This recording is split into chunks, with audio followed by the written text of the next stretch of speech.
महाभारत का महायुद्ध बुराइयों का भी महासमर था। सतयुग में जब श्री राम ने अवतार लिया तब दौर अलग था। रामायण में तो एक भाई जब वनवास चला जाता है तो दूसरा भाई उस सिंहासन पर उनकी खड़ाऊ रख देता है, खुद नहीं बैठता। वो आदर्शों के मिलन का युग था। लेकिन द्वापर युग में तो राजगद्दी हड़पने के लिए भाई ही भाइयों की हत्या की योजना बना रहे थे।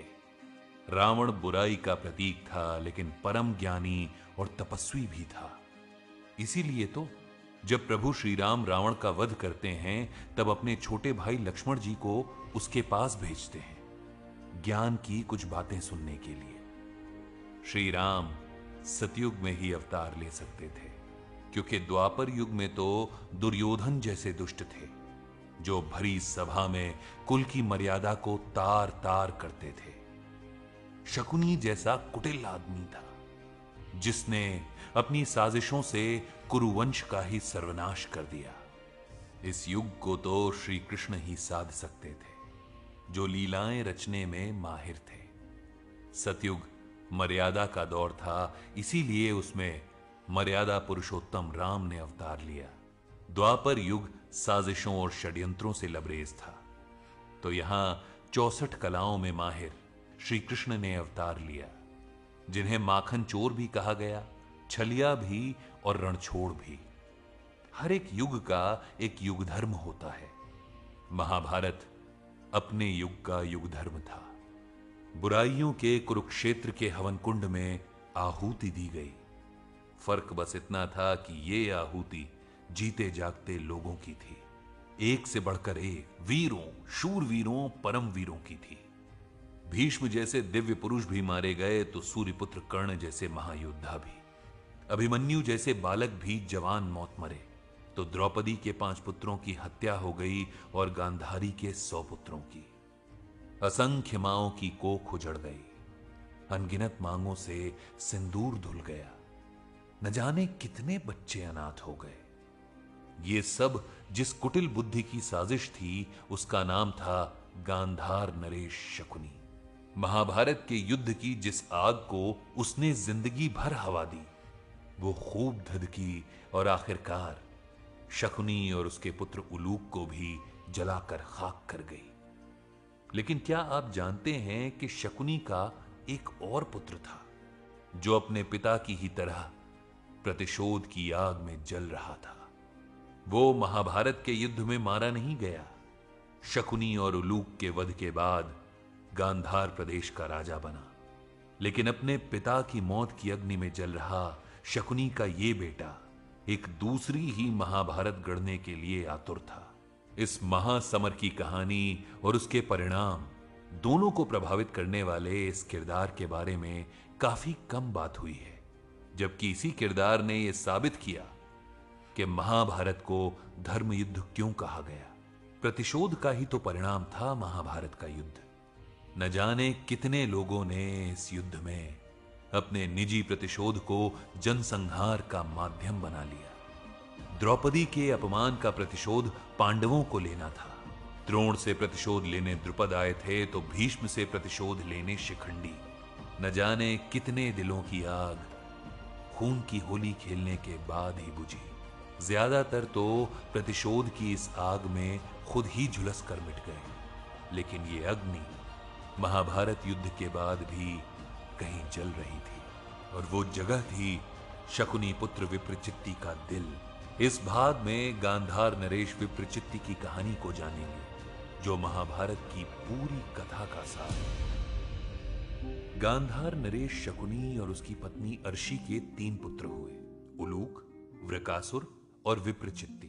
शकुनी का ज्यादातर वक्त हस्तिनापुर में अपनी बहन गांधारी के राज्य में ही बीतता था। उसकी पत्नी अर्शी तीनों पुत्रों के साथ गांधार प्रदेश में रहती थी। बचपन से ही पिता से दूर रहे विप्रचित्ति को मां का सानिध्य ज्यादा मिला था। शायद ये उसकी पुण्यात्मा मां के पुण्यों का ही प्रताप था कि महाभारत युद्ध के बाद उनका ये पुत्र जीवित रहा। उसके पिता शकुनी उस महायुद्ध में मारे गए थे। उसके भाई वृकासुर और उलूक का वध हो चुका था। उसके सारे चाचा इस महायुद्ध की भेंट चढ़ गए, लेकिन बच गया तो सिर्फ विप्रचित्ति।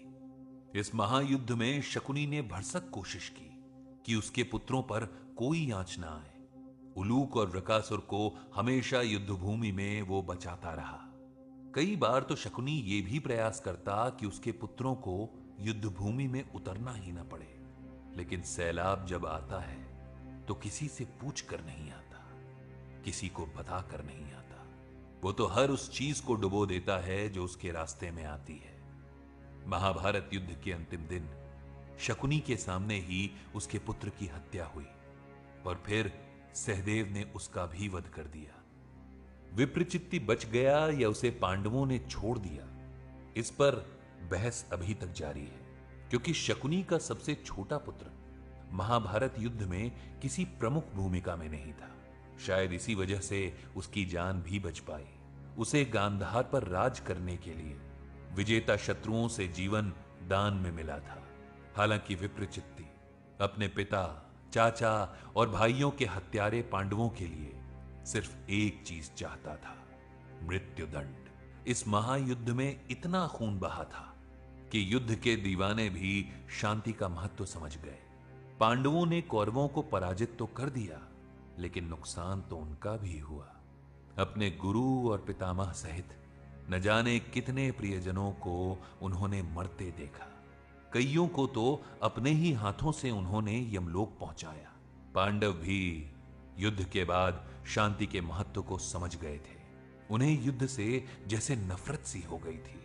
ये एक ऐसा महायुद्ध था जिसमें मरने वालों की संख्या की कभी गिनती ही नहीं हो पाई। लेकिन इस युद्ध के विजेता पांडव अब सिर्फ एक चीज की कामना करते थे, शांति। युद्ध की समाप्ति के बाद धर्मराज युधिष्ठिर हस्तिनापुर के राजा बने। उन्होंने कौरवों के पिता धृतराष्ट्र और अपनी बड़ी मां गांधारी को भी अपने ही माता पिता की तरह प्रेम और सम्मान दिया। इस महासमर ने भारत के हर क्षेत्र के योद्धाओं की बलि ले ली थी। भारतवर्ष के लगभग सभी राज्य इस महायुद्ध में अपना योगदान दे रहे थे। युद्ध के बाद धर्मराज युधिष्ठिर ने इस बिखरे भारतवर्ष को प्रेम और एकता के बंधन में बांधने के लिए अश्वमेध यज्ञ की घोषणा कर दी। श्यामकर्ण नाम का घोड़ा शांति के प्रतीक के रूप में सभी राज्यों में जाने वाला था और हस्तिनापुर की तरफ से दोस्ती का संदेश देने वाला था। यह महायज्ञ शुरू हो गया। महाबली भीम और अर्जुन श्यामकर्ण घोड़े के साथ इस यज्ञ में अलग अलग राज्यों में जाते और मित्रता का हाथ बढ़ाते। ये सिलसिला चल निकला था और जो भारतवर्ष कुछ समय पहले महाभारत के युद्ध से रक्त रंजित हो चुका था, उसके घावों पर मरहम लगाया जा रहा था। बिछड़े हुए वापस मिल रहे थे। सिंधु प्रदेश में कौरवों की इकलौती बहन दुशाला भी इसी अश्वमेध यज्ञ की वजह से वापस अपने परिवार से मिल पाई। दुश्मनी अब दोस्ती में बदल रही थी। सारे भारतवर्ष को एकता के सूत्र में बांधने के लिए अश्वमेध यज्ञ का श्यामकर्ण घोड़ा लगातार बढ़ता हुआ मध्य प्रदेश पहुंच गया। ये पांडवों के मामा शल्य का राज्य था, जो दुर्योधन के छल से उसके पक्ष में लड़ने को मजबूर हुए और अपने ही भांजे पांडवों द्वारा मारे गए। लेकिन उनके शांति संदेश के रूप में आए श्यामकर्ण घोड़े का सभी ने दिल खोलकर स्वागत किया। जब पांडवों का संदेश लेकर दूत मद्र नरेश के दरबार में आया, तब विप्रचित्ति उनके साथ जुआ खेल रहा था। असल में मद्र नरेश अरुण के बुलाने पर शकुनी पुत्र विप्रचित्ति मद्र राज दरबार में द्यूत क्रीड़ा यानी जुआ खेलने पहुंचा था। अपने पिता के पासों के साथ पहुंचा विप्रचित्ति एक के बाद एक कई दांव हार गया। जब उसके पास दांव लगाने को कुछ नहीं बचा तो उसने गांधार प्रदेश को दांव पर लगाना चाहा, लेकिन मद्र नरेश ने यह कहकर मना कर दिया कि इसी जुए के खेल ने हम दोनों को अनाथ बना दिया और इसलिए इस खेल को अब यहीं रोक दिया जाए। पर परम जुआरी शकुनी का पुत्र भी अपने पिता के नक्शे कदम पर था। वो कहां मानने वाला था। जुआ खेलने वाला वो पासा जो महाभारत युद्ध का कारण था, अब शकुनी के न रहने पर उसके पुत्र विप्रचित्ति की बुद्धि भ्रष्ट कर रहा था। उसने पांडवों से बदला लेने की योजना मन ही मन बना ली। मां अर्शी ने उसे लाख समझाया, लेकिन पुत्र अगर माताओं की बात सुन लेते तो शायद दुनिया में इतनी आपदाएं ही ना आती। अर्शी जानती थी कि ये जिद उसके इकलौते बचे बेटे को भी खत्म कर देगी अगर उसे रोका ना गया तो। वो हस्तिनापुर पहुंच गई गांधारी के पास। भला अहंकार और जिद की वजह से अपने पुत्रों को खोने का दर्द गांधारी से बेहतर कौन समझ सकता था। वो दुर्योधन सहित अपने 100 पुत्रों को तो नहीं बचा पाई थी, लेकिन विप्रचित्ति को समझाने का एक प्रयास वो जरूर करना चाहती थी। गांधारी ने विवाह के बाद से ही अपनी मातृभूमि गांधार में कदम नहीं रखा था, लेकिन अब गांधार को बचाने के लिए गांधारी का वहां जाना बेहद जरूरी था, क्योंकि वो वक्त बहुत करीब लग रहा था जब महाभारत का युद्ध दोबारा जिंदा हो सकता था। अश्वमेध यज्ञ का श्यामकर्ण घोड़ा जब गांधार की सीमा में पहुंचा तो विप्रचित्ति के आदेश पर उसे कब्जे में ले लिया गया। उसने पांडवों की सैन्य टुकड़ी से कहा कि जाकर कह दो पांडवों से अगर हिम्मत हो तो ये घोड़ा छुड़ा कर ले जाएं। अपने प्रेम और विनम्रता से दुश्मनों को भी दोस्त बना रहे अर्जुन और भीम विप्रचित्ति का संदेश सुनकर चौंक गए। अर्जुन जानते थे कि शकुनी का पुत्र भी उसी की तरह धूर्त होगा, इसीलिए वो तो युद्ध के लिए तैयार हो गए, लेकिन महाबली भीमसेन ने भारतवर्ष में शांति और एकता के इस अभियान को ना रोकने की ठानी थी। उन्होंने विप्रचित्ति के दरबार में जाकर उसे समझाने का फैसला किया। अर्जुन ने इसका विरोध किया, लेकिन भीमसेन नहीं माने। तब अर्जुन ने कहा कि वो 1 पहर तक उनका इंतजार करेगा। अगर वो उसके बाद भी नहीं आए तो सेना के साथ गांधार पर हमला बोल देगा। भीमसेन विप्रचित्ति के दरबार में पहुंचे, लेकिन बदले की आग में जल रहा शकुनी पुत्र मित्रता की भाषा समझ ही नहीं पा रहा था।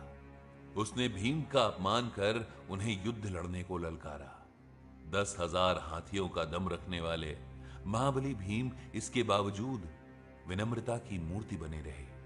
उन्होंने विप्रचित्ति को समझाया कि ये यज्ञ शांति और एकता स्थापित करने के लिए किया जा रहा है, युद्ध के सर्वनाश को दोहराने से बचने के लिए किया जा रहा है। लेकिन वो कहते हैं ना, जब नाश मनुज पर छाता है पहले विवेक मर जाता है। विप्रचित्ति ने सैनिकों को भीम को बंदी बनाने का आदेश दिया, लेकिन इसी वक्त राज दरबार में उसकी मां अर्शी और बुआ गांधारी पहुंचे। इस बात पर गांधारी विप्रचित्ति को युद्ध न लड़ने और पांडवों से क्षमा मांगकर उनका अश्व लौटाने की बात कहती हैं, पर विप्रचित्ति उनकी भी बात नहीं मानता। वो कहता है कि युद्ध ही उसके पिता का प्रतिशोध लेने का एकमात्र माध्यम है। इस बात पर गांधारी गुस्से में कहती है कि उसके पिता ही कुरुवंश के सर्वनाश का कारण थे। बुआ के मुंह से पिता के बारे में ऐसी बातें सुन विप्रचित्ति विरोध करता है, लेकिन जो गांधारी अपने पुत्र दुर्योधन को युद्ध से न रोक सकी, वो कम से कम अपने भतीजे का भी वही अंजाम नहीं होने देना चाहती थी। उसने विप्रचित्ति को समझाया कि जिन पांडवों के आगे भीष्म, कर्ण और द्रोणाचार्य जैसे योद्धा नहीं बच पाए, उनके सामने आते ही उसकी मृत्यु निश्चित होगी। जब इसके बावजूद विप्रचित्ति ने गांधारी की बात नहीं मानी, तो वो गुस्से में वापस हस्तिनापुर लौटने लगी। उनके साथ ही विप्रचित्ति की मां अर्शी भी जाने को तैयार हो गई, पर इस बात से वो बहुत शर्मिंदा था और उसने बुआ और मां से माफी मांगी। उसने भीमसेन से भी अपमान के लिए माफी मांगी। भीमसेन ने विप्रचित्ति को गले से लगा लिया। उसे यह एहसास हो चुका था कि जिस पिता से वो प्रतिशोध की आग में जल रहा था, असल में वही तो इस पूरे महायुद्ध का कारण था। उसने अर्जुन और भीम के साथ मिलकर उन पासों को भी समुद्र में बहा दिया जिनसे शकुनी ने महाभारत की पटकथा लिखी थी। महाभारत का युद्ध जो प्रतिशोध की नुमाइश था, अपने अंत में इसकी निरर्थकता भी साबित कर गया। विप्रचित्ति न सिर्फ बदले की आग से बाहर आ गया, बल्कि जुए की लत को भी हमेशा हमेशा के लिए अलविदा कह दिया। उसकी ये कहानी हमें बताती है कि आखिरकार जीत प्रेम और शांति की ही होती है। प्रतिशोध और नफरत के महाभारत का कभी अंत नहीं होता। विप्रचित्ति के पांडवों के साथ आते ही भारतवर्ष में एकता स्थापित करने का महाराज युधिष्ठिर का अभियान सफलता की ओर बढ़ चला। तो विप्रचित्ति की ये कहानी क्या साबित करती है? यही कि प्रेम और शांति का विकल्प युद्ध कभी नहीं हो सकता। साथ ही ये भी कि हर व्यक्ति में सुधार की गुंजाइश होती है, चाहे वो कुटिल शकुनी का पुत्र ही क्यों ना हो। विप्रचित्ति महाभारत के भीषण रण के बाद प्रेम के एक खिले हुए फूल का नाम है। उसने न सिर्फ पांडवों से दोस्ती कर ली, बल्कि अश्वमेध यज्ञ को आगे बढ़ाने में भी सहयोगी बना। इस तरह महाभारत में खून की नदियां बहाने के बाद पांडव प्रेम की नाव लेकर निकले थे। विप्रचित्ति सही समय पर समझ गया और उसका जीवन और राज्य दोनों बच गए। उसके पिता शकुनी, चाचा और उसके भाई ये नहीं समझ पाए थे, इसीलिए उन सभी का अंत हो गया। विप्रचित्ति की मित्रता ने धर्मराज युधिष्ठिर की भारतवर्ष में एकता और शांति स्थापित करने की मुहिम को सबसे बड़ा संबल दिया। उसकी कहानी से आज हम यही सीख सकते हैं कि भूल सुधारने के लिए कभी देर नहीं होती। अगर आपको लगता है कि आपके जीवन में आपने कोई गलत राह पकड़ ली है, तो अब भी देर नहीं हुई। लौट आइए उस पथ पर जहां आपकी आत्मा खुश हो, ना कि आपको धिक्कारे।